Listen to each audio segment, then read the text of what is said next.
हे पहा, धनगर समाजाची मागणी अगदी साधी, सोपी आणि सरळ आहे की आम्ही आदिवासीमध्ये आहोत. कायद्यानं आम्हाला धनगर म्हणून आरक्षण दिलेलं आहे. नवीन आम्ही काही मागत नाही आहे.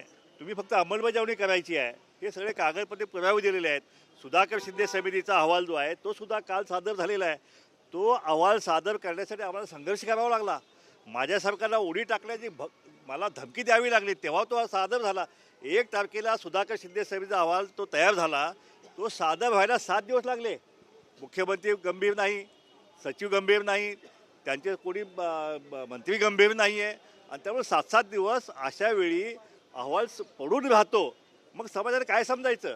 एकीकडं मुख्यमंत्री महोदयांनी आम्हाला लेखी आश्वासन दिलेलं आहे की आम्ही 15 दिवसामध्ये धनगर समाजाचा GR जो आहे ST आरक्षणाचा तो आम्ही काढू.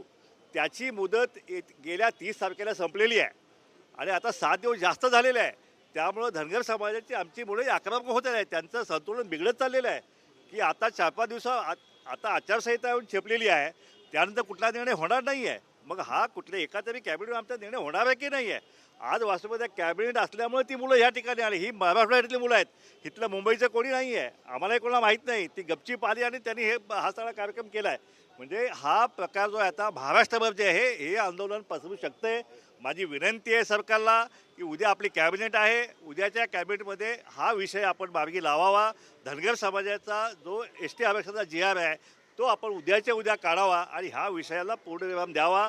हे जर केलं तर येणाऱ्या विधानसभेमध्ये धनगर समाज हा पूर्णपणे या सरकारच्या पाठीमागे राहून या सरकारला सत्तेत बसवेल.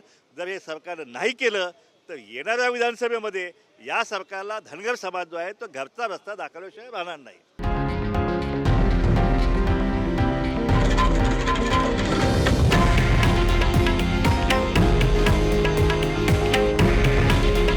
हे आहे देशातील नंबर 1 न्यूज नेटवर्क आणि आपण पाहत आहात TV9 मराठी. काळजी तुमची, हित महाराष्ट्राचं.